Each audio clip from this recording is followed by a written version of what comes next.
What's up, guys and gals? You're listening to the Matt Dudley Drumming Podcast. And today, we've got on Adam Bilsing, also known as the Oregon Drum Project. I ran across Adam on Twitter months back where I'd seen this ridiculous practice routine from this guy, like waking up every single morning and posting videos before the sun comes up and just getting a lot of work done. And I ended up turning on his post notifications, so I would see this thing every day whenever I got up, and it just reminded me that, you know, no matter how bad I feel in the morning, this guy's putting out videos, so I probably need to get my butt in gear and get moving. So anyway, had a really awesome conversation with Adam. Basically, Adam had played drums for 20 years. He moved away from Nashville and just kind of stopped playing drums and moved to Oregon, out into the woods, where he built a home there. And now he wakes up at 4:30 a.m. every morning to practice and release daily videos of these practice sessions. And it's everything from brush technique to hand technique and different styles of music. He's got it all going on, and all for the purpose of just being able to move freely behind the kit, and his words, to have ecstatic improvisation through technical mastery of the drum set. So we had a great conversation. We get to talk about a lot of cool stuff. And anyway, I just don't want to spill too much. Adam is just a super humble and nice guy. I really think you're going to dig this. So let's jump into it.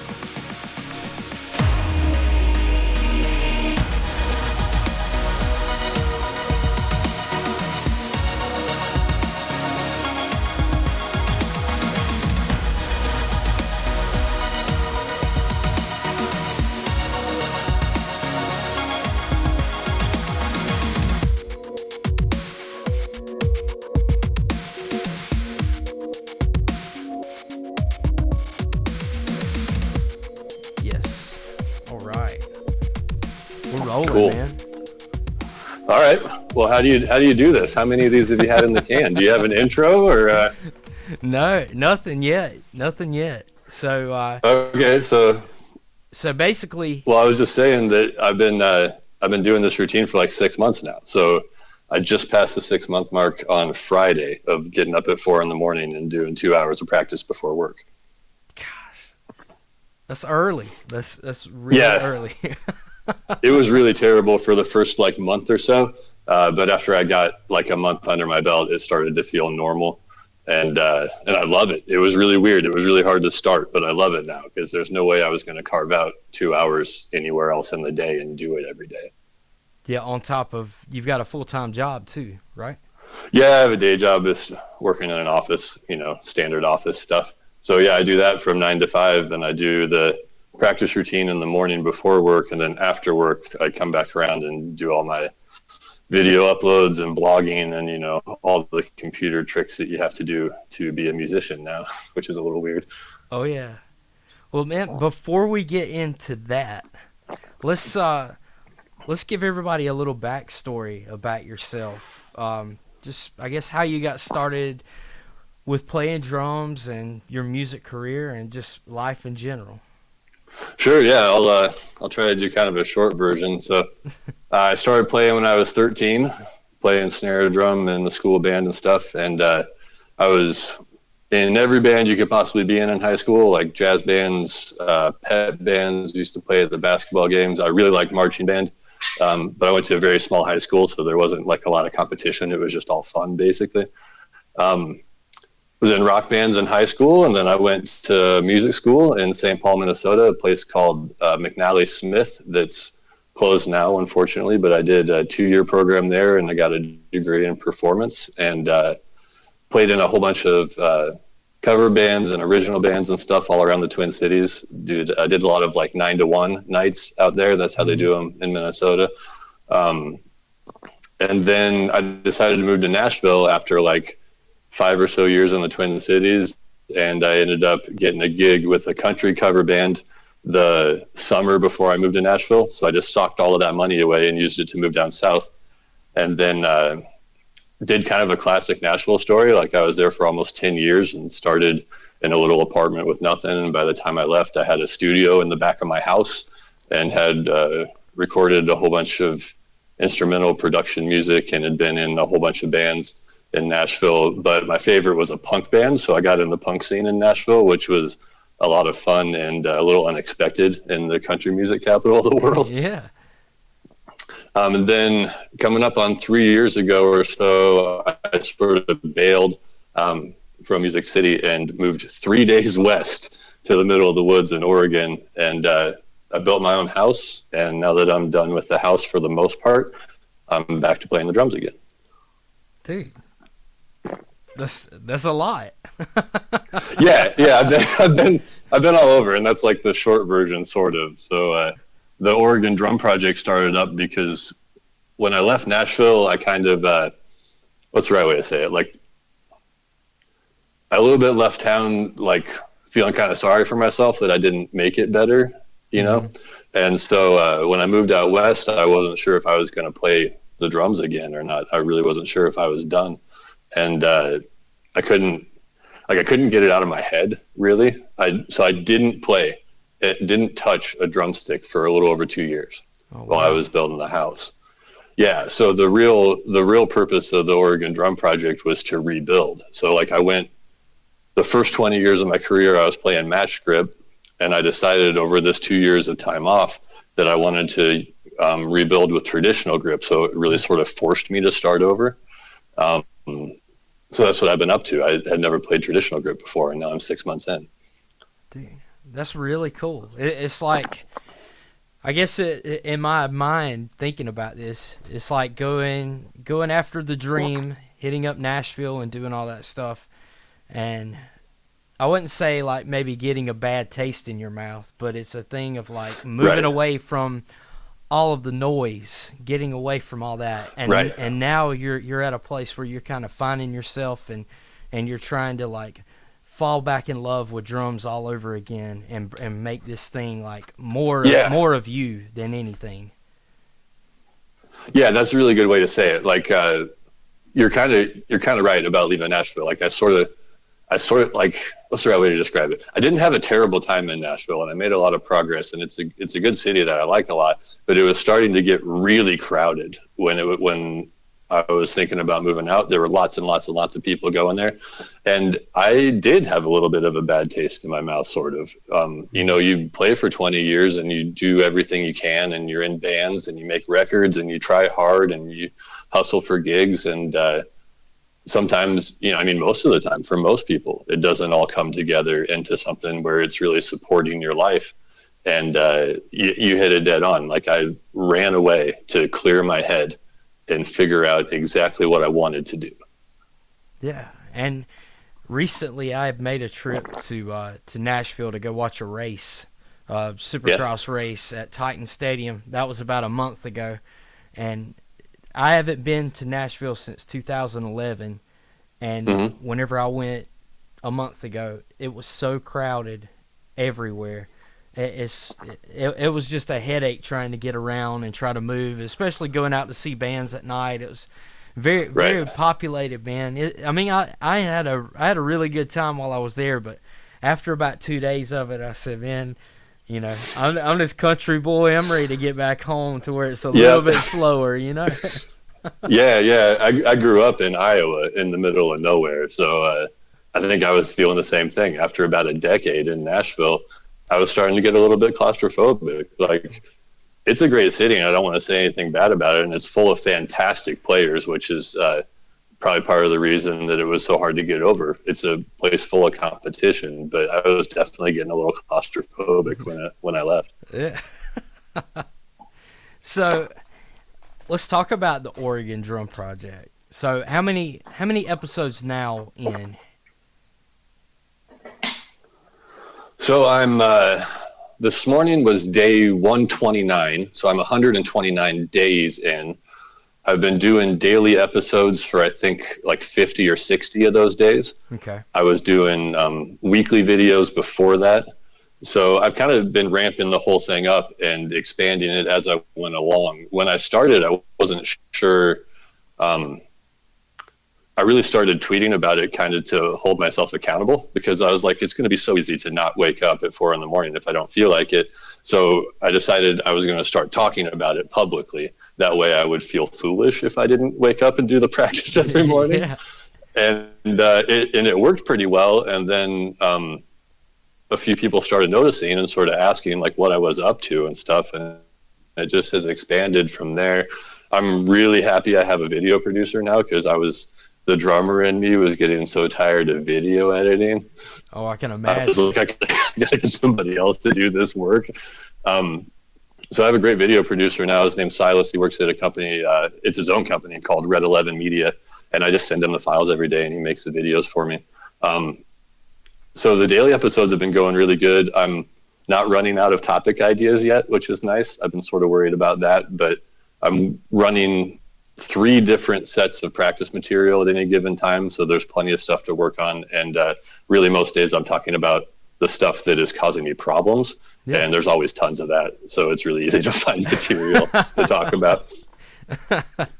Well, that's really cool too, that you're sharing the weaknesses that you have in your playing. You're sharing that with everybody, and you're showing the work that you're putting in and the progress as you go along. And I think there's some merit behind being real, where instead of showing people a polished product, I think, and I'd spoken with another guest about this recently, just about being real, being a real person. People really take account of that. Yeah, and that's you want to show the stuff that you're good at. Every time I said, I play for like an hour and a half every morning without doing any video stuff. So the first hour and a half or so is just going through the exercises. And during that time, I try to take notice of what's going poorly and see if there's sort of a theme to what's causing me problems that day. And it's really tempting to want to record video of things that are going well and kind of show off and be like, this is what's really kicking today. Like, I'm really hitting this particular exercise. But most of what I'm doing is stuff that I'm bad at, because if you're practicing with intent, you're probably practicing things that you're not very good at. Yeah. So I felt like it was just important to show that, like, nobody's perfect. I'm definitely not perfect. So I figured I might as well share the pain with everybody else. So, if you don't mind sharing, like, what are some of the weak points right now that you're working on? So there's one that's really stuck in my head that I haven't even approached yet, and that's orchestral roles. Because I've been on the practice pad, and I don't know if this is common with everybody, but I hate doing press rolls or buzz rolls or orchestral rolls, whatever you want to call them, on a practice pad. Yeah. It feels terrible. So I've been using it as an excuse to not practice buzz rolls. So I have no buzz roll right now. I have no orchestral roll at all. Like, it's not even in the bag. And I haven't started my feet yet. I think I'm going to start feet in another week or two, probably. Uh-huh. And I'm just going to start running stick control with my feet. I'm not sure if a lot of people do that, but I'm going to try that and see. I'm sure it's going to be terrible. But as far as what I'm practicing right now, I would say doubles in my left hand, because I switched to traditional grip. Yeah. So getting the second stroke of a double to be real snappy is proving to be pretty tricky. Everybody's got a different technique for it. I've been trying to cop Weckel's feel. And that's a tall order, no matter what you're doing, trying to cop something that Weckel's doing. And really, what's the right way to say this? Like, I've practiced and played and studied for a whole lot of time, but I don't know how focused I've been before. Yeah. Like in the actual moments where I'm hitting the drum. So I'm trying really hard to not let any distractions in. And that's another benefit of being up early in the morning. There's nothing going on. It's dark outside. Nobody's texting me. Nobody's calling me. It's basically the middle of the night. And there's nothing around to interrupt me except for my own brain wandering. So I would say I keep finding problems because of how much I'm focusing. Yeah. And some of them are really esoteric. Some of them are very small. But I'm finding stuff that I've never worked on before. Yeah, and I'm sure you're probably like you're being able to find too that a lot of these problems can be solved just by going back and building a solid foundation with the basics, right? Right. Here's a great example. So I was working on alternating flams the other day out of Mastering the Tables of Time, which is a dope book. If you don't have it, you should check that out. And it actually reminded me of one of your exercises because it's all about up to down and down to up, right? Yeah. Like if you're doing alternating flams, you need the hand that just played a ghost note to be in the up position immediately. Yeah. So it's got to go down to up, and so it's ready for the flam, and then up to down, so it's ready for the next ghost note. So each hand is very strictly doing a down to up and then an up to down, and they're alternating. And I realized as it started to go faster, I was not playing the upstroke. I was just waiting for the next flam to come around and trying to get the stick up in time. Yeah. And it was made it impossible to play alternating flams quickly. So I had to go back and slow it down and break my hands apart and like exaggerate the upstrokes to try to get them back under my hands, just so I could pull off like, I think I was trying for 16th note triplets at 60 BPM or something, which is plenty fast. But there's no way I was going to be able to do it without that technique. Yeah. That's something I found too a while back was going back over the 4 basic stroke types, man. Yeah, like people, there are people that I know that have been playing for years, including myself back then, where maybe they had never heard of it, or maybe we didn't spend enough time on it. You know, like I was taught that at an early age, but then going back, I never spent any time with making precision movements and things like that. So now going back over the past few years and really digging into those basics and applying it to different accent exercises and things like that, it made a massive difference in playing, especially on drum set for playing ghost notes and different feels and passages like that. Right. Like I feel like I had the up to down, probably from Purdy shuffles. Like when you try to learn the Purdy stuff, you're all trying to get your left hand back down for all those ghost notes. But I had totally neglected getting from down to up position, which is also pretty tricky with traditional grip because I'm trying to figure out how much to open my hand to get the stick vertical versus how much to turn my wrist. I can't tell you how much time I spend just watching my left hand and trying to make sure that it's not doing anything crazy. Man, whenever I went, let's see, so I went to college immediately after high school, but I went for electrical, and then later on when I was 26, I went back to a 4-year university, and I went for music and went and marched drum corps, and whenever I did, I hadn't played traditional grip ever. Like even in high school, we played match grip and everything. So when I got in there, man, it was boot camp every single day. And it was like getting popped on the hand for not having the right technique. And they took a couple of us new guys, and put us in a room. And they made us, they kept somebody in there that watched us. And we played full strokes, tap strokes, up strokes, down strokes. We played just the 4 basic stroke types for like 20 or 30 minutes straight of just working on stuff like that. And then we were made to go home and do the same thing and keep an eye on that left hand. And there's just so much to pay attention to with that. Yeah, and if I'm being honest, I am not being drum corps strict. Like I'm sure if anybody plays drum corps and looks at my left hand, they're going, "Oh my God, what are you doing?" Because I'm pretty sure I'm writing. Like I'm letting the stick rest on the wrong portion of my knuckle on my ring finger. I'm pretty sure, according to drum corps, But I see drum set players get a little less strict about it, so I'm using that as my excuse. Oh, definitely. And I think about that too sometimes. If I've ever done anything traditional, I'm like, man, the drum corps guys online are going to eat you up over stuff like that. And I have to tell myself, I'm like, look, I'm not even a traditional player anymore, but we can't worry about that stuff. I'm going to let the drum corps folks have their serious technique, and I'll be wildly impressed by it, but I'll be over here doing my drum set version. That's right. Well, we're going to be just a little more chilled out, a little more relaxed. Yeah, a little sloppier. That was Levon, by the way. He every once in a while interrupts a recording with some dog noises. Yeah. I've been watching a lot of your videos lately, and I've been seeing Levon. So after Levon Oh, Helm, yeah. right? Yeah. You know, only a select portion of the planet understands who I named him after. That's right. Well, dude, Yeah, he's a good dude. what about the books that you're using right now?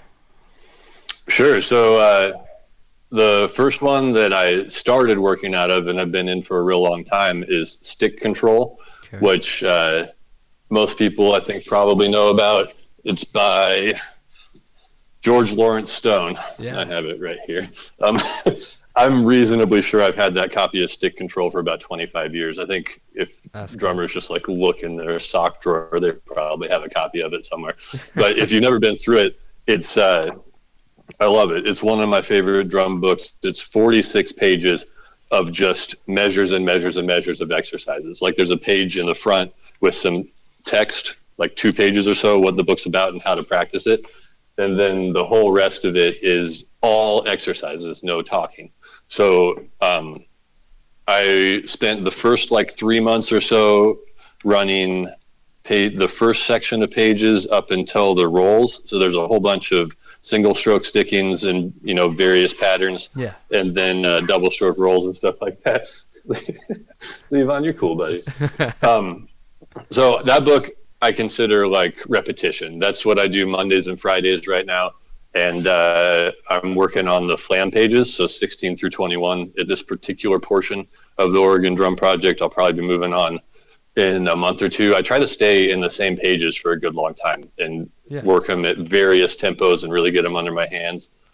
The second book I'm using is one called Mastering the Tables of Time. And that's actually by one of my former teachers named David Stanek. I love him as a dude. This book's been out for probably 10 years, I think. And I think I've had it for 10 years, and I haven't started working out of it until when I started this project, basically. And that book is all about, like you would suspect, the tables of time. So it runs various accent exercises and various sticking patterns up and down through subdivisions. So it'll have you go like quarter note triplet, eighth note triplet, 16th note triplet, and then back down. Yeah. In various stickings and with flams and with doubles, whatever you're doing. That's what the book is sort of focused on. I haven't made it very far into that book yet. So there's like a whole mystery in the second half of the book that I haven't even looked at. And then the third thing I'm doing is brushwork out of a DVD called The Brush Secret by Florian Alexander Zorn. And I do that on Wednesdays, and I'm still on the very first set of patterns that he did in that DVD. Brushes are tough, man. It is just a mess. Yeah, they're so hard. It's a really great DVD though. Like he runs you through a couple different ways to do accents in brushes, which I had never really considered. Like I never spent any time on brushwork. I could stir, with the hi-hat on 2 and 4 and really fake it, but I never spent any time trying to figure out how to actually groove with brushes or do any sort of like different kinds of patterns. So he does accents, acceleration and pressure accents. That's what I call them. The acceleration ones are when you sweep across the head faster to make the accent sound. Uh-huh. And then the pressure accents, you push more of the fan down into the head to get your accented sound as you go through the pattern. So I took the full circular motion patterns that he teaches in the DVD, and then I kind of mixed them with the mastering the tables of time stuff. So I run the accent patterns up and down through the tables of time. That's cool. And I've been doing them one-handed so I can really focus, because like your left hand will hide if you're playing brushes with both hands. It'll hide. It'll have weaker accents. It'll stir when it's supposed to be accenting. It'll just end up being radio static. So I figured out when I separated my hands and started practicing one at a time, there was nowhere for my left hand to hide. Yeah. And the cool thing about what you were saying, like the Tables of Time book, is you're learning modulation through that, right? Yes. So So if you've watched any of my videos, you know my eventual goal for myself is ecstatic improvisation through technical mastery of the drum set, right? I say that all the time. Yeah. And what it means is that I want to be able to play anything I think at any given moment. Like I just want it to be a conduit from my brain to my limbs and not worry about it. So part of the reason for doing all of this work in mastering the tables of time where you go through subdivisions is so that eventually I can feel comfortable modulating an entire groove, because I'll have basic modulations under my hands and feet from, you know, all of these hours that I put in with this book. Yeah. But yeah, that's where it's headed. You're dead on. Awesome. Now, what about the gear that you're using right now for all these gearheads and these people who think that you have to have specific things to practice with? What are you? You really using? don't. So I started the Oregon Drum Project with a real feel practice pad on top of my kitchen table, on top of a stack of books. Yeah. Because that was like the height that I wanted it at, because I was standing up to practice. I have a real tall kitchen table, and I'm kind of a tall guy. Like I'm 6'3", 6'4" or so if I'm wearing shoes.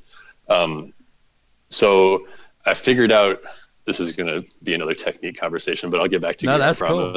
I figured out, especially with traditional grip, I needed the drum or the practice pad or whatever to be higher up than I had it before, because I was dropping my left hand farther than I wanted to and sort of contorting my wrist when the drum head was too low. So I put a slant on it like you do, you know, like the old traditional grip marching drum style where it used to be slung to the left side. So I put a little bit of a slant on the snare drum, but I started with just the real feel practice pad and a pair of sticks and stick control. I think that's the only book I was working out of at the beginning. So really all in $50 or less of stuff probably. Yeah. To get started. And then as I started moving along, I started expanding a little bit. I knew that I wanted to move to a sitting down position at some point so I could get my feet going. So I started to think about how I wanted to do that. And I also knew that given my setup right now, I'm going to be building a studio in the next year or two, which we can talk about. But for the moment, I'm really just in my house. Like if you see the videos, you can see I'm just like in front of my fridge. So I knew I needed to stay kind of quiet for now. So I found the DW Smart Practice Pad Kit, which I have an unboxing video of if anybody wants to see what's in that. And I chose that one because it has like a standard sort of 5-piece practice pad setup. Like the actual pads are in the configuration of a drum set, which I knew was going to be important to me pretty soon because I've never tried to move my traditional grip left hand around a drum kit before. So that's going to be a step coming up.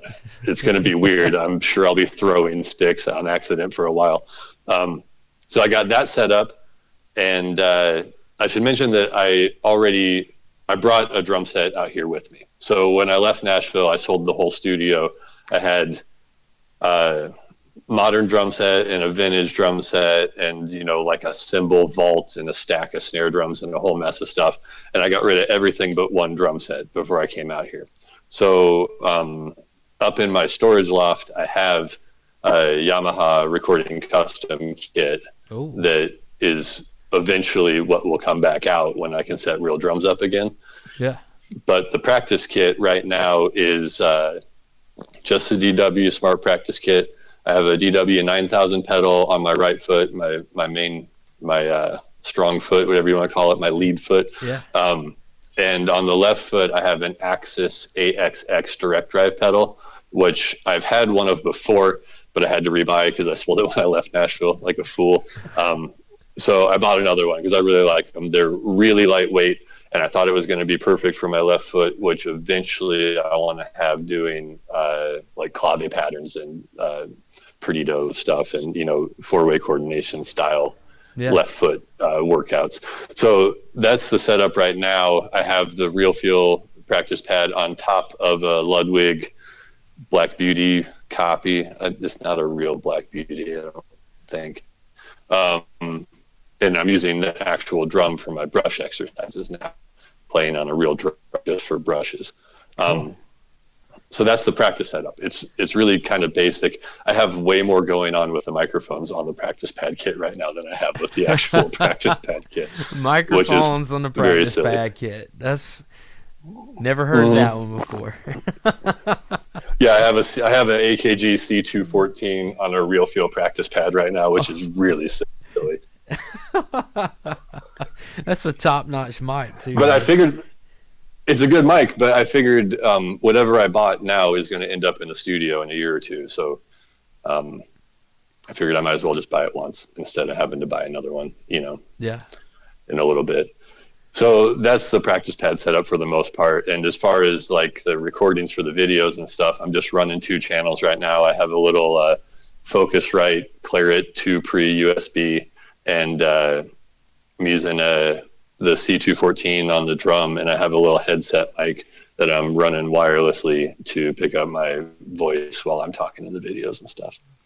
Awesome. And did you mention your cameras? Oh, no, I didn't. So I'm using a GoPro Hero 5 for most of the shots on my hands, and then I'm just using my cell phone for the stuff that I talk into. So the same thing I'm talking to you on right now, that's camera 2. That's awesome. Yeah, just use what you got, right? Yeah, that's my motto as far as creating stuff is create a whole version and release it. And move on to the next version with your improvements. So I used to get stuck on anything I was making. Like if it was just drum tracks, or if I was doing something in the studio or mixing or producing or whatever, I would get stuck trying to make something perfect before I released it. And I figured out a while ago that it works better for me, for sure, to do like a iterative creative process, meaning like I want to make one all the way to the end, release it, learn from my mistakes in that one, make another one all the way to the end, release it, learn from my mistakes and improve. So like that's the methodology that I had in mind when I started doing the daily videos. I could have waited to get all of this video and mic stuff perfect, but I just wanted to start. That's like the microphones. I've only been running the mics for a week and a half now. Like I didn't have those the whole time. I'm just adding as I go. Yeah, that's really cool, man. There's a lesson to be learned in that for anybody listening. Is most of the time the best thing you can do is just get started with whatever you've got. If you're filming videos or trying to record music or go out and play a show or anything, whatever you've got at the moment, make the best out of that, and then put that initiative first, because the other stuff, as far as buying new equipment and all that, that's going to come in time. So don't let that be an excuse. Yeah, no, I totally agree. Yeah, because you can do that. You can make it a reason to just not make anything. So for me, I always challenge myself. I'm like, oh, you have an idea? Make one. Make one from front to back. See what you think about it. See what you'll learn about it. See if you like making it. See if it turns out well. And in a really literal way, this is going to sound kind of crazy, but you don't know how good or bad you are at the last step of whatever thing you're making until you make it the whole way through. That's right. I don't know. I used to, like, the great example is if you're producing something and you get to the mastering stage, you may never know how you master or if you're good at mastering or what it takes to master whatever you made until you make a recording all the way through. True. Very true. Well, dude, I saw also that you've been using some really cool drumsticks here lately from the wonderful people over at Los Cabos. Yes. Yes, I've been on. I'm sure I'm pronouncing it wrong. I say Los Cabos like a. Oh, I'm like sure that I pronounce it wrong. I guess. But yeah, I'm in the 7A red Hickory model, and I really like them actually. I've been playing them, I think, for most of the Oregon drum project. I like how dense they are. Obviously, I haven't been cracking a lot of rim shots with them or anything, so they're in no danger of wearing out at the moment. But I really like them, and they're a lot smaller than the sticks I used to play. I also got a pair of the Jazz models, which I think are the ones you play, right? Or close to. Yeah, the Jazz model. And the reason why I chose that size is I've been playing a little heavier music, and I've been using those Zildjian Travis Barker sticks. And I didn't use them because I was a Travis Barker fan or because I liked a white drumstick, but I really love the size and the weight of those sticks, man. And the Jazz model is almost identical to that Travis Barker model. I really liked them. I used them for a while, and then I started pushing the tempos in the first handful of pages out of stick control. And as things got faster, they got a little heavy for me. So that's why I switched down to the 7A version. But like I said, I'm just on the practice pad, so I don't have to worry about projecting or making a backbeat happen in a club or anything like that. So who knows what size I'll wind up in once I start playing out again. Yeah. That's cool. I've used some of the red Hickory sticks, and the only reason that I chose those for a while was for durability. But I haven't really gotten involved. I need to go back, and when I make my next order, I need to get some red Hickory in the Jazz model and try those out to see what the difference is between the white Hickory and that red.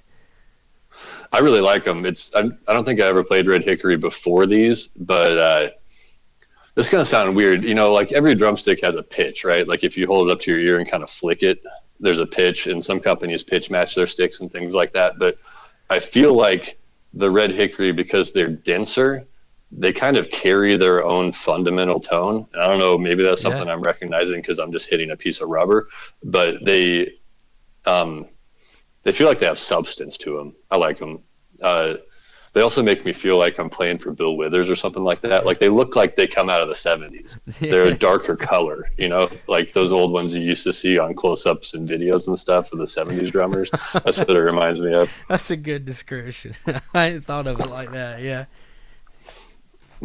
Yeah, no, I like them a lot. It's also been really interesting to play sticks from a company that will actually talk to you.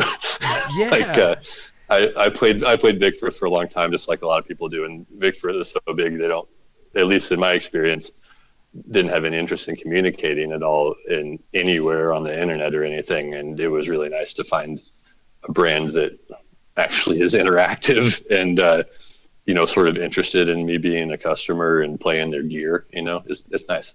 Yes, man. Phil, I don't know if you've talked to Phil, the actual.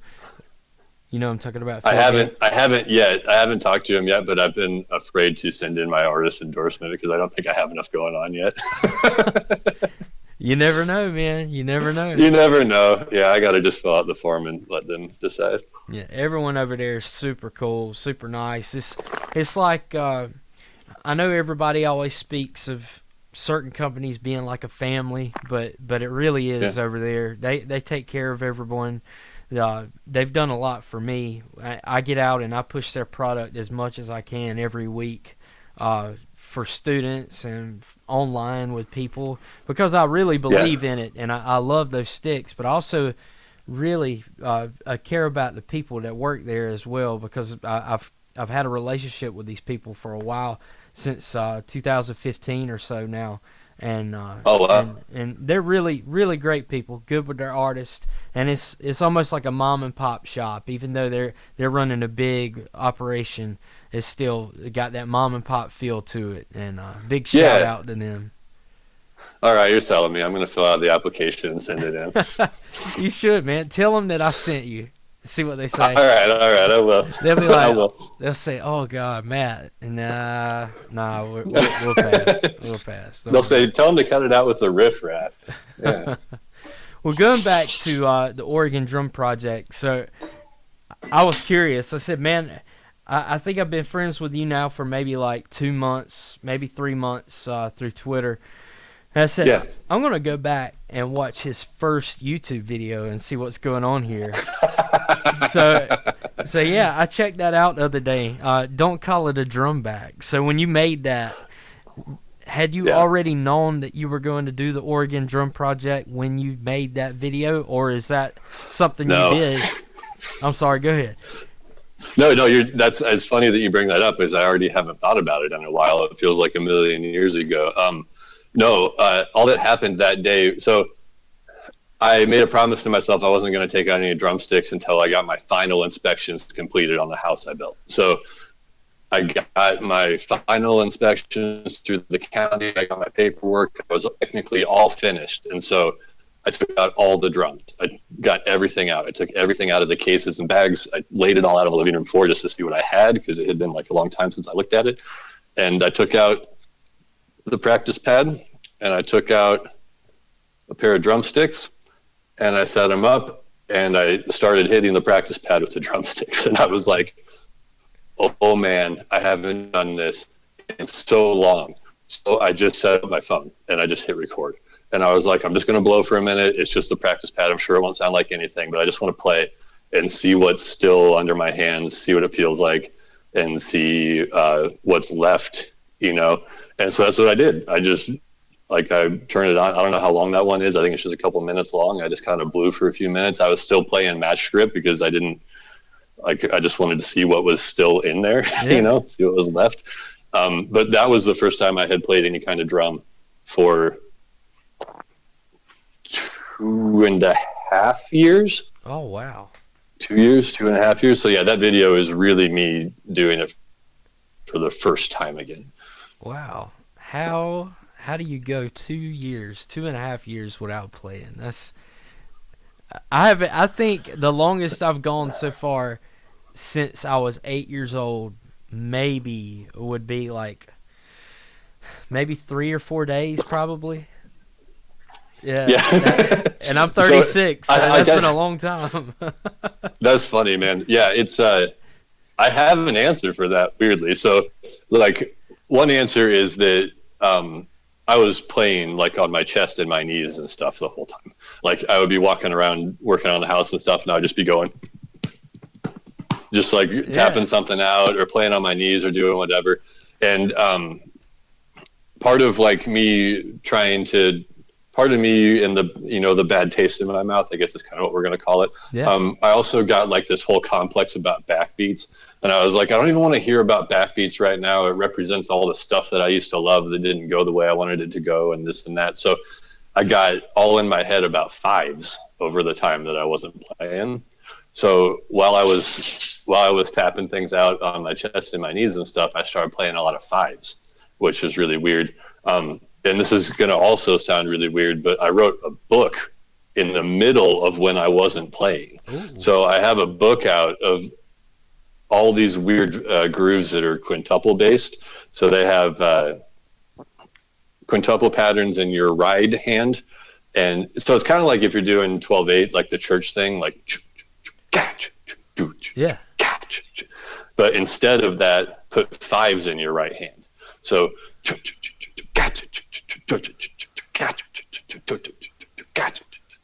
the whole book is grooves based around that. There's like 625 grooves in there, just with different bass drum and snare patterns and like every possible way you can chop that up. So I did that to try to help me get by while I wasn't playing, because it just got in my head and I couldn't get rid of it. But I was thinking back to a different one of my teachers from music school, actually. It was a guy named Dave Hansel, who plays in Minneapolis and St. Paul area. And I had private lessons with him one semester, so I'd see him every week. And he always used to make fun of me for, good-heartedly, for being kind of robotic. Like, the way that I learned stuff, especially back then, is I would get it sort of all in my brain, then play it real slow and speed it up. And it was like a train locomotive speeding up. Like, it was, and he would just stare at me while I tried to play a new thing. And he'd be like, it just looks like there's a computer in there, because he was real free. Like, anything he thought just came out of him. Like, he didn't have to translate it. But he told me one day in a lesson, he was like, yeah, I didn't play for like a year or two once, didn't even touch him. And at the time I went, what are you talking about? How could you possibly do that? Like, how could you stop? And he goes, well, I just wasn't sure how I felt about it for a while, and sort of took a break, and it was okay. And what I learned in the break was that I did like it, and I decided to come back. And this is probably a decade ago. And even after he explained it to me, I thought it was crazy. But during my time off, I thought about that a lot. I was like, this doesn't have to be the end, and it doesn't have to ruin me. Like, I know at least one very impressive drummer who took a year or so off, and it didn't seem to cause him any harm. Yeah. But to be really honest, I wasn't sure if I was going to play anymore. Man. Like I thought I might have been done. I was just not sure. And luckily I had plenty of time to sort things out while I was building the house. And I thought about it a lot, and the disease was still there. It hadn't gone away. It's I still want to play really bad all the time. And I still have the studio disease. Like I already have the next studio designed in my head and know how I'm going to build it and have a rough idea of how much it's going to cost and what I want in there. And I just can't stop. Like I've been building studios every place that I've lived since I was probably 19 or so. And I just can't quit. So I came back. So after you made that video, was it just, what was the distance between finishing Don't Call It a Drum Back up until you did the Oregon Drum Project? I think it was like a matter of weeks before I started getting up early. So I started the early morning routine Thanksgiving week of last year, whenever that is, November or whatever. And I had been thinking about it for a long time. I was like, if I'm going to go back, I really want to do some comprehensive practicing and some really intense learning. Like the way I thought about it was, what would it be like if you could start from scratch with 20 years of mental experience? So like I have 20 years of knowledge and experience, but I had 2.5 years of no muscle experience and no technique experience. So I thought maybe this is going to give me a starting point. And that's why I switched to traditional grip too. There are a couple of weird things about my left hand that it always caused me problems in mash grip. Like I broke my ring finger when I was young, and it points towards my pinky finger now. I see that. It overlaps my pinky, which you can imagine in mash grip plays all kinds of hell with my technique. Like it is all kinds of problems. But with traditional grip, no problem at all. That's practically where it's supposed to be in traditional grip. Like those are glued together. So that's why I decided to switch. But so I had heard from, I think, Xhaka Willing on some podcast that he gets up wildly early in the morning to do workouts every day. I think he does 3:30 or something like that, something dumb like that. And I was like, that's a pretty good idea. And I know from past experience that that's a great idea. It is. It's a good idea. And I know from myself in past experience that I'm not going to practice after work. Like if I work a day job and it's, 9 or 10 hours with the commute and stuff, by the time I get home, I'm going to eat dinner and look at TV and go to bed. Like I just know that's what I'm going to do. So I knew if I was going to find 2 hours in the day that I wouldn't just waste, it was going to have to be the first 2 hours of the day. Yeah. Now since doing that, I don't know. That I think it's awesome, man. And you spoke of Xhaka Willing. Yeah, I listen to his podcast quite a bit, and his work ethic is ridiculous. It's crazy. That's where I lifted the idea. Like I don't listen to his podcast much, but I heard the idea from him, and I thought that makes a ton of sense. And I had read from all kinds of people before that the first couple hours of your day are when your brain works the best, and if you're just handing them over to an employer instead of using them for yourself, you might be missing an opportunity. So I'm just trying to take the best hours of my brain for myself. I love that. Yeah, I mean, it's a little selfish, but it's what I need, I think, to work towards the goal. Yeah, no, that's perfect. And I've got some talking points on some things, but like we're kind of hitting that right now, talking about it. And I don't know about you, but being a creator, like creation, like what we create and what we leave behind one day, I think that's super important. And I think a lot of us are in this rat race every day of if it's maybe trying to make a lot of money or things like that. But I feel that we sometimes lose what our purpose could be, about what we're going to leave behind to the next generation of people, or our kids or anybody like that. And I think Right. creating something from your heart as much as you can while you've got time on this earth. I mean, there's nothing that's worth more than that. Yeah, and I think I have sort of like a selfish angle on it, even though I agree with you. Like, creating things makes me feel good, and more importantly, helps to make me not feel bad. So like, I just gotta make stuff. I have to do it. I hope that people like it, and I hope that it touches home, and I hope that people can gain stuff from it. But like, my drive is, I really got to get it out of me. Yeah. Like, I don't feel good unless I'm making things, so I got to be making things. Yeah, and I know you're doing this to. I know you're doing it for one, because you want to be able to flow easily. Right. Like, you want to be able to get behind the kit and do whatever. But also, in the process of you doing that, this is also motivating people to practice, and it's helping people, even though it's something that you're doing kind of for yourself at the moment. Like, this is also, you're giving back to people, even if that was not an intention, I'm glad. Like, I'm definitely glad if people see my crazy practice routine and think, like, I could probably do some more time or whatever, or like it inspires them to open up some of these books and stuff. I think that's great. Mostly because I know it feels good when I do it. So I'm sure it feels good when other people do it too. Well, I have your notification, like, I have you turned on Twitter, like, your notifications for me. So every morning I wake up, I see that you've posted a video, or if I know we're 3 hours away from each other. Right. Throughout the day, I see when you post stuff, and I get it as soon as it comes through, and it's a reminder for me, whatever it is that I've got going on, to get my butt in gear and to do it. So I did want to at least let you know that it's like glad. A wake up call for me too, man. I hadn't even considered that. I'm all out here in the woods by myself, just trying to make sure I get up at 4 a.m. I hadn't thought so much about that.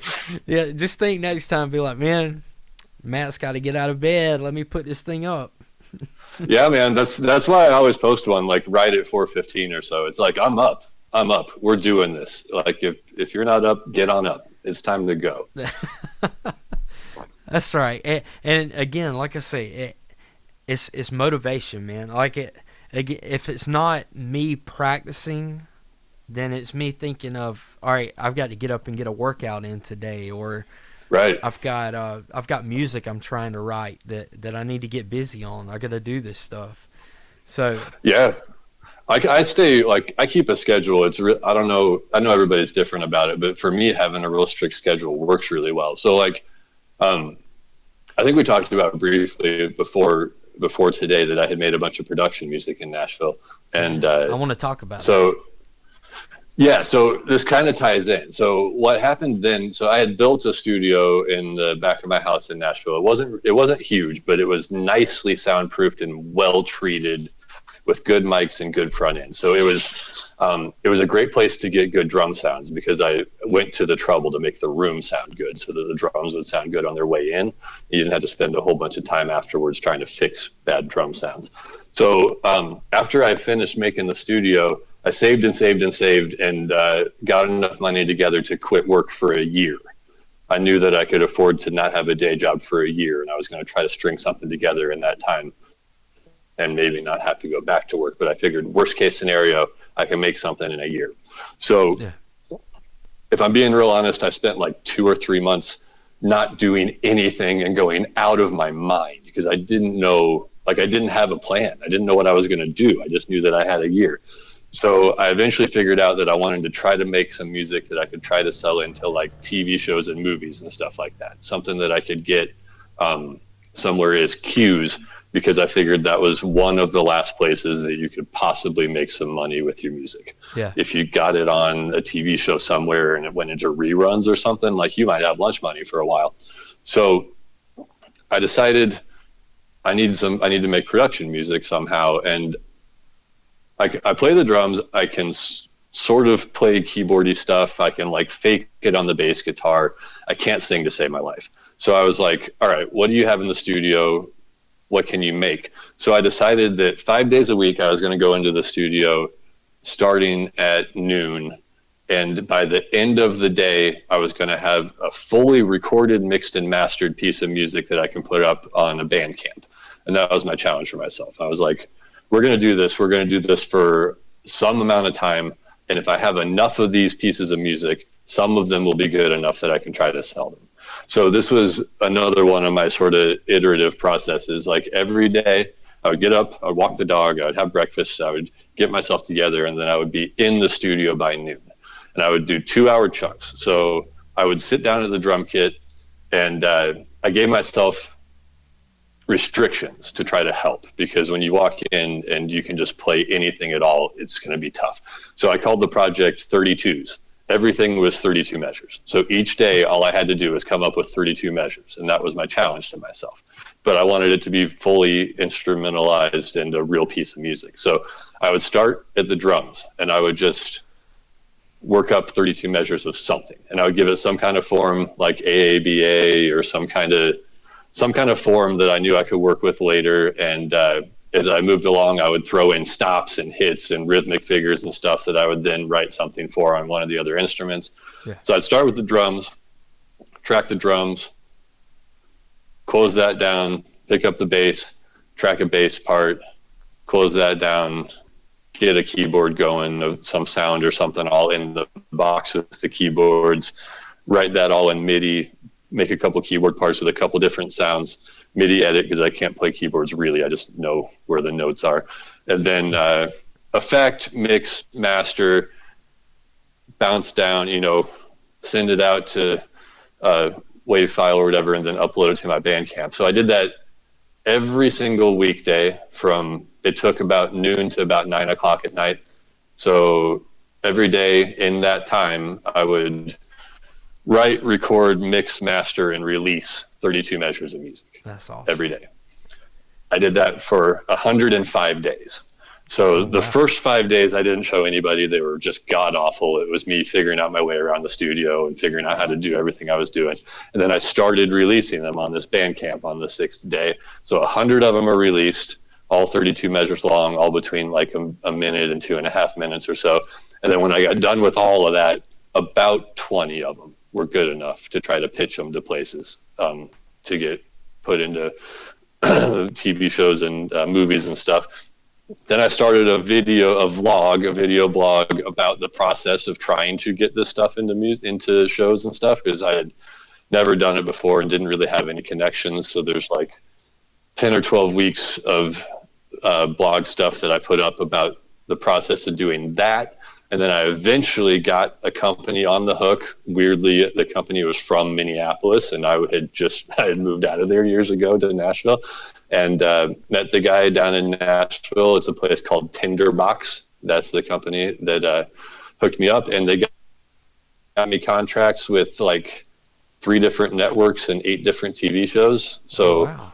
20 tracks from the 32s project are now in the approved music libraries for those television networks and TV shows, and I'm just sitting around here waiting to see if they get used in any of them. So I check my ASCAP statement with my fingers crossed every 3 months just to see if anything's there. But that's so cool. It's been 3 or 4 years since that, and I haven't seen really any money from it, but the whole process was incredible. And now I have like a library of production music that I can try to sell whenever I feel like it. Man, yeah, that's the way to do it too, is to build up that catalog.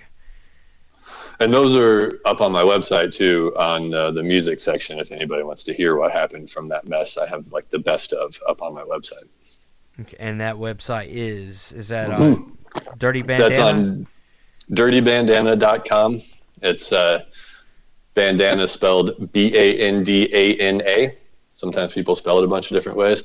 But yeah, all my stuff is Dirty Bandana. I'm at Dirty Bandana on Twitter and Minds. I'm at Dirty Bandana Drums on Reddit, and dirtybandana.com for all the everything. Yeah.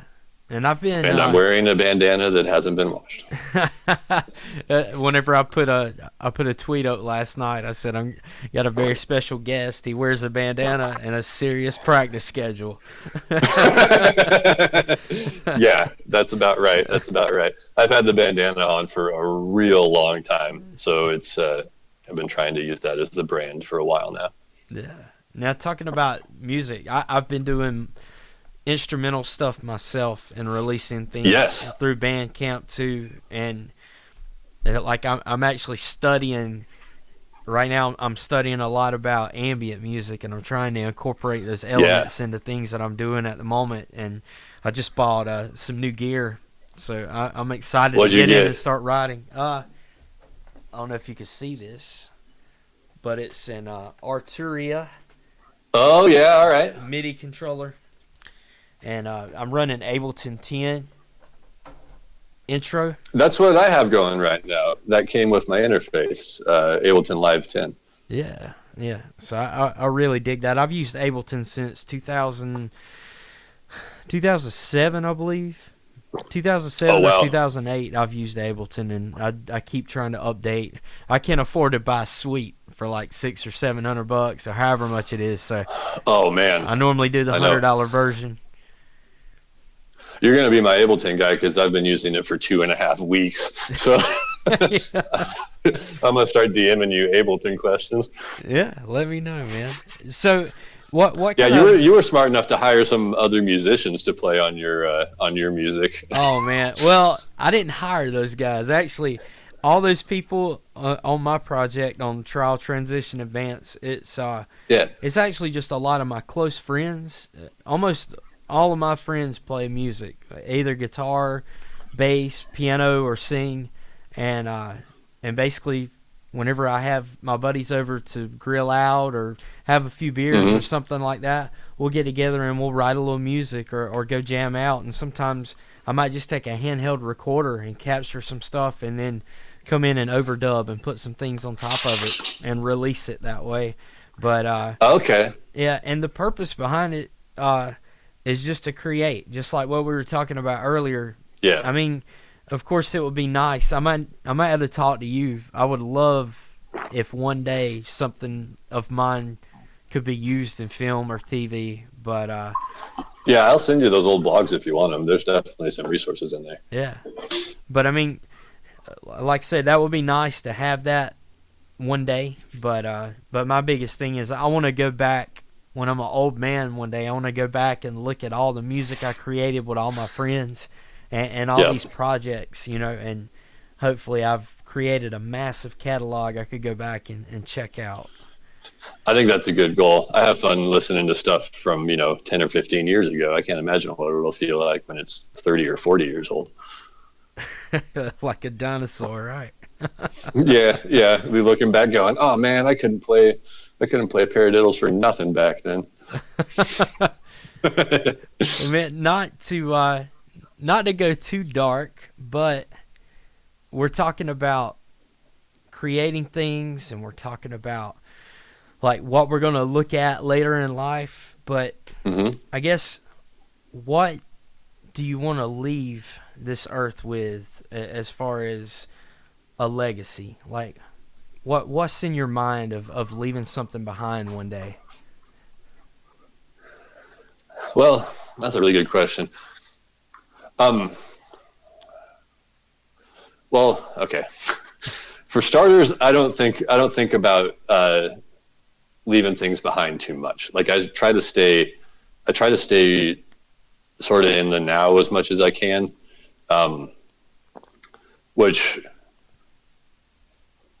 yeah, like I don't know what else to say other than, without getting too dark, I found it to be really beneficial to just be right here. Right now, and not think too much about what's going to happen later or what I might accomplish later. As I've had in the past, sort of a very human problem. I think a lot of people have it with setting like big expectations for myself that I then sort of become disappointed when I can't meet them, which is part of the reason why I made like a really clear, focused goal for what I'm doing with the Oregon Drum Project, because I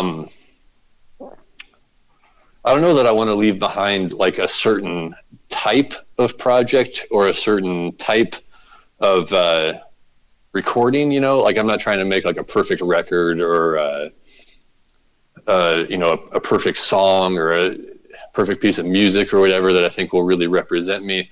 I think what I would really like is for one day for people to be able to show up to see me play in a room, like in a physical place where we're all moving the same air, and they can think later, I've never seen anybody lose their mind behind a drum set the way I just watched that kid do it. Like, I've never seen anybody be so free with their musical ideas at such a rapid pace. Like, that's like, I'm gunning for improvisational instrumental music where I can really do time modulation and make real statements. Like, I saw a video today or yesterday, somebody posted on Twitter of Dennis Chambers playing with Victor Wooten, and they get to a part of the song where it's Dennis Chambers' turn to blow, and the Victor Wooten's playing, what's the word that I'm losing? Like an ostinato style bass part, like just repetitious with really spaced out hits in certain spots. And that's what the guitar player's doing and the keyboard player too. They're playing notes that sound like they're happening almost randomly. And Dennis Chambers is just choosing time signatures, like just pulling them out of the sky, like changing the context whichever way he pleases at the drop of a hat. Like nothing's happening on the one. I don't even know where the one wound up after I listened to it for like 30 seconds. I was like, all right, y'all got me. I don't know where it's at, but he was making statements like every millisecond. Like he was making statements in a way that you could tell there was nothing impeding him. Like nothing about his technique or the physicality of what he needed to play was getting in the way of his ideas at all. And if I can get anywhere close to that, that's my goal. Like I don't know if I need to leave it behind so much as I just want people to be able to dig it right when I'm doing it. Gotcha. Was that the dog? Levon was agreeing with me. He gave me a little church. He was like, mm-hmm. Yeah, I heard that. That's funny. Yeah, and along the lines, I'm the same way like that as far as not worrying too much about tomorrow. But I guess that question does spark a good conversation as far as being able to come up with like what we were just talking about right then. What are we trying to do here? That's a big question. Yeah. And like for me, I don't know what I really want to, I guess, leave behind one day, but I do know that, again, this whole idea of creation, of creating as many things as I can, in hopes that maybe it inspires someone else or helps somebody somehow, you know? Yeah. I think I would kind of like to have a big catalog of work. Like I would like to have a lot of stuff out there. There's I think I may have said this in one of my other videos. There's Dan Carlin is a podcaster that does one called Hardcore History. And a lot of times he'll use a phrase that he says, quantity has a quality all its own. And he's generally talking about gigantic armies when he says it. But I like to think about that as far as what I'm releasing. Like, I think the Oregon Drum Project is going to be really interesting when I'm 200 or 300 days in, or if I get to 1,000 days in. That's going to look crazy. Like the growth I've had from the first day to now, 6 months later, is it's a lot of growth. Like I don't know the right adjective to use, but I can play all kinds of things that I couldn't play 6 months ago. Couldn't even try 6 months ago, and I figure if I keep up this pace, I'll hit about 250 days a year. And if they just start stacking up, at some point, it's going to be impressive to look at it and go, I cannot believe anybody has practiced with this much intent for this long. Yeah. And eventually, if I can spin it, this is going to sound extra crazy, but I would really like to do 8 hours a day of practice. Like I'm doing 2 hours out of stick control on Monday, 2 hours out of mastering the tables at time on Tuesday, 2 hours of brushwork on Wednesday. I would love to do all of those every day. I'd love to do 2 hours of each of those books every day and include 2 hours of feet exercises and make it up to like a 2 hour chunk and a 20-minute break and a 2 hour chunk and a 20-minute break and just do that all day long. I would love to do that. That's practicing in the morning is hands down the best part of my day. I would love to do it for a bigger chunk of my day. Yeah. But, you know, 100 other things have to fall into place to get there. But you hear stories about the people that you know about that are truly virtuosic. Like the one that always sticks out in my head is Eddie Van Halen. You used to hear stories that he would be sitting on the bed practicing the guitar, and his brother would go out on a date or whatever, and then his brother would come back from the date like 3 or 4 or 5 hours later, and Eddie would still be sitting in the same spot practicing the guitar. And people are like, how did he get that good? Hours and hours and hours, man. You just got to get the hours. 10,000 hours of practice. Mm-hmm. Right. Who was it that said that? 10,000. That's, I want to say it's Malcolm Gladwell, but I'm not sure if that's right or not. I think that is right. But I heard more Van Halen. I heard David Lee Roth talking about it on a podcast like a couple of weeks ago, and he thinks it's more like 30,000 hours. So, you know, ask who you want to ask. That's true, man. Either way, it's a lot. That is. And you think about, well, I know as a kid, every afternoon after school, that's the first thing I did was came home and got behind the kit and learned as many Metallica and Megadeth songs as I possibly could. Right. Like that's what I was into as a kid coming up, and listened to whoever else on the radio playing. And now I still practice and find time to do that, but it's not as much as when you're first developing everything. Like you're so involved in it at a younger age, I guess. Well, yeah, and when you're first learning stuff, there's a lot of victories back to back to back. Like when you're learning simpler things, you'll learn them quicker. Like the first time that you figure out how to play doot gat doot gat doot gat, you'll just sit there and play it for like 3 days because it feels so good. And then right after that, you learn doot gat doot doot gat, and you're like, oh my gosh, I can play a whole nother one. And then you'll play that for 3 days and just love it, you know. And I think as things get harder and the new licks get harder won, and it's a little tougher to top off your bag of tricks, you have a longer way to go in between those good feelings, you know, and it can get kind of hard. That's right. I don't know a way to stick to it other than just stick to it, but you know. That's right, man. What is one piece of advice tonight that you are? We don't want to let people know this is at nighttime, but anyway, whenever you're listening, what's one piece of advice that you would want to leave our listeners with today? I think I got to stick with my favorite that I've said a couple times is don't wait to make something, and go ahead and make it all the way through. Even if it's terrible, like even if you think it's going to be terrible, even if you know it's going to be terrible, make the terrible one and get it out of the way. The next one will be better. That's great. That's it, man. What, That's it. Yeah. That's perfect. And that's so important for everyone to realize. I wouldn't be, and not saying I'm anything special, but I wouldn't be where I'm at right now with being able to teach drums full time and play out and do the things that I'm doing if I would have kept waiting for the perfect moment. If I wouldn't have just got out there and done it. And, of course, there were moments where I didn't release something or didn't do something because I had that mindset. But but now the older I get, I'm trying to get more comfortable with just putting that stuff out there and progressing as I go.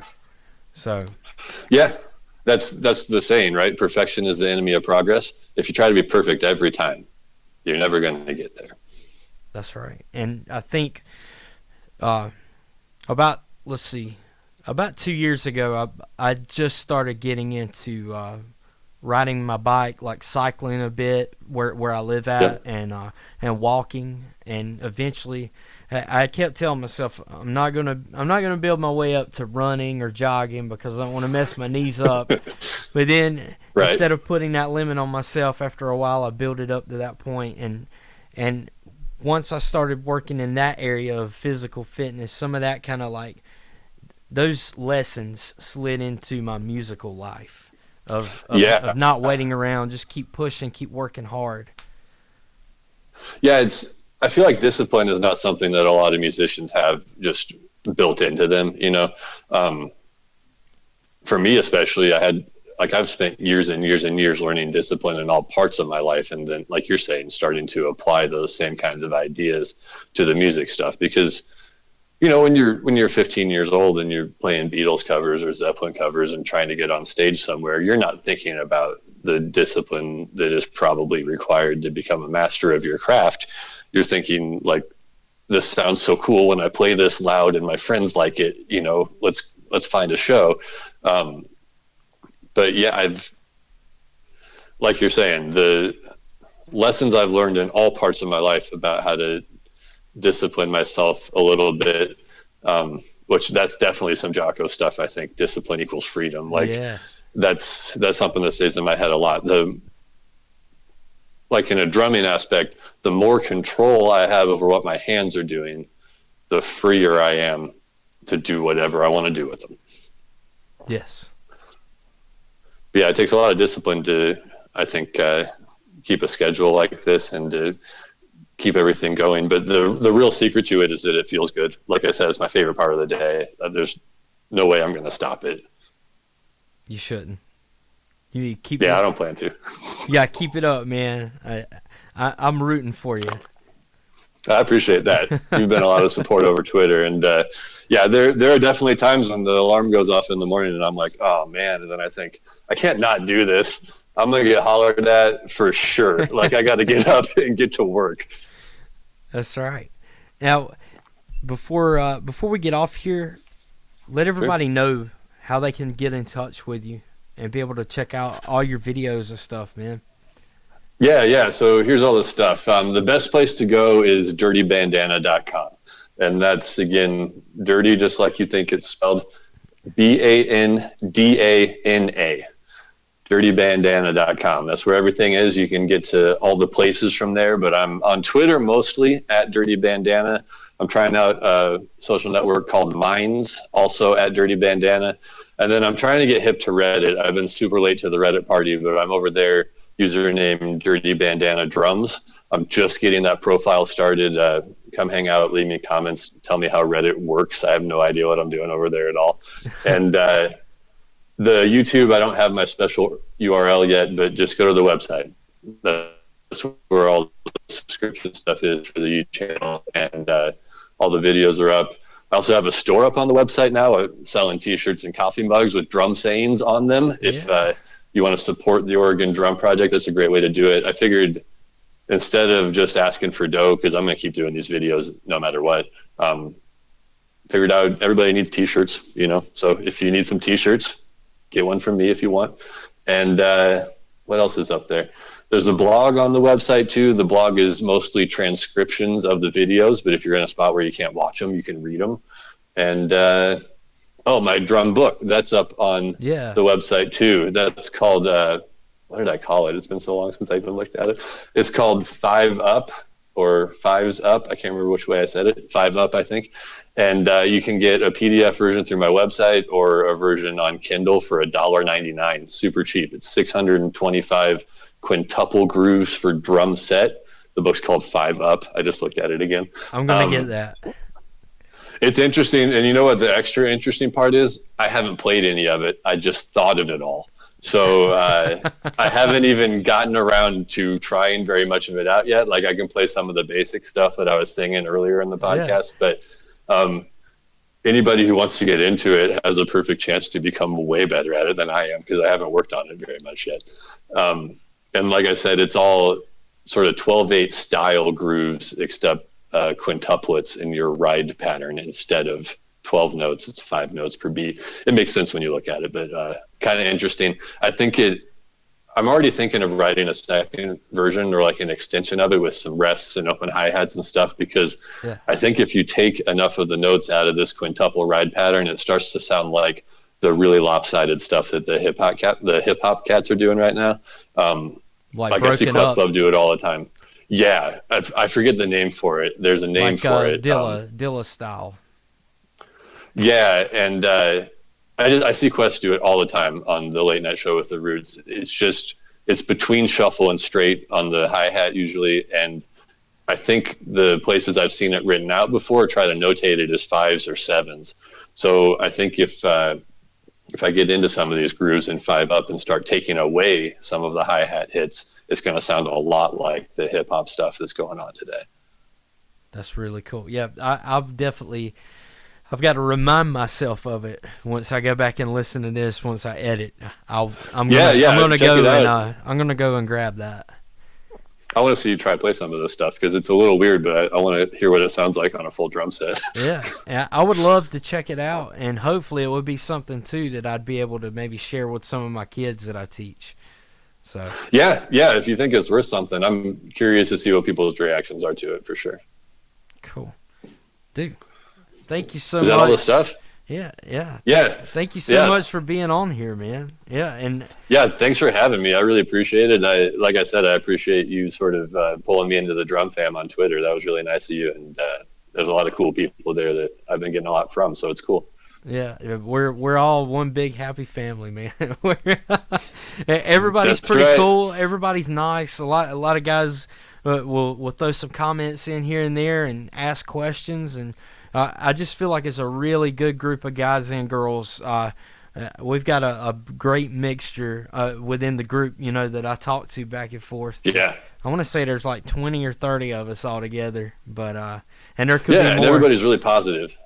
But yeah, definitely could be more. But yeah, everybody's really positive and supportive. It's pretty great, actually. It's filling me up with some community out here by myself in the woods, Yeah, and I don't know, Twitter's been my favorite for a while because of the conversation aspect. I'm on Instagram and Facebook, and they have their purposes, but I'd have to say that Twitter is probably like my go-to, man. I know I can go on there and I can talk to people. I can ask weird questions or whatever for drums, and I know I'm going to get, I'm going to get something back. It's not going to be crickets.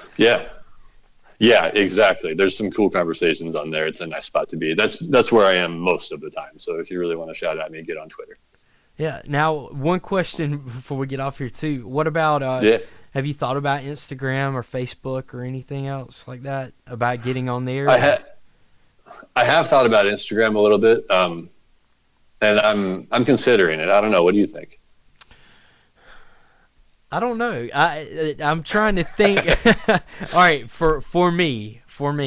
Yeah. If I put stuff up that I'm working on or anything like that, I don't get as much engagement, but I do see where other people do get that engagement. And where I get my engagement from on Facebook is advertising for drum lessons for kids and things like that. Right. But again, mainly the people I follow or follow me on Facebook are more so people from where I live. Right, local, right? Yeah. And then for Instagram and Twitter, it's more so people from all around the world. So cool.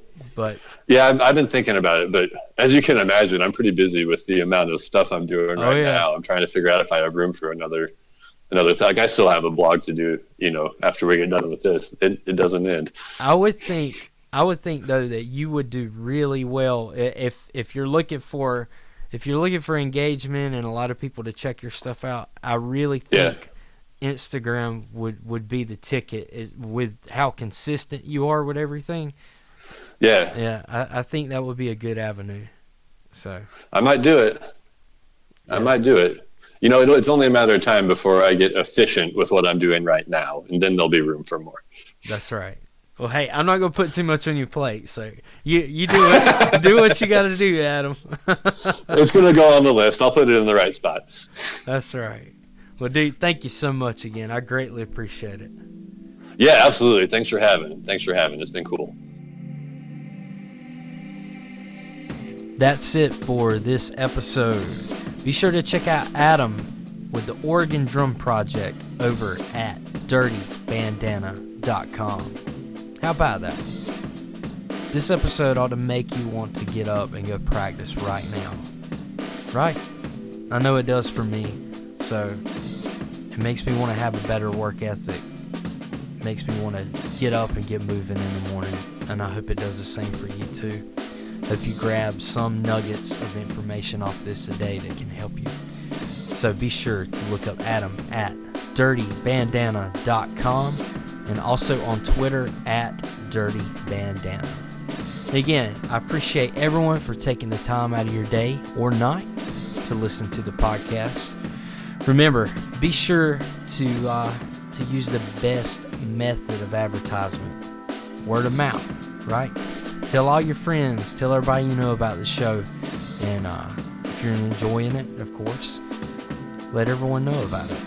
The Matt Dudley Drumming Podcast. And now we are I with the podcast, because it's just me doing everything.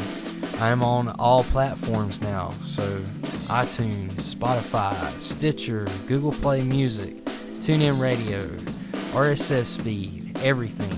So now you can find the podcast easy. That's the key word. Anyway, appreciate everyone listening. Be sure to go to iTunes and leave a review for the show, because that helps it show up better in search engines for other people to be able to find this podcast. So if you would be so kind, leave me a nice 5-star rating and a great review. And if you don't like it, then I guess you can leave me 1 star and you can tell me exactly how terrible it is. If that's what you want to do. But anyway, appreciate your time. Thank you so much. And until next time, I'll see you later.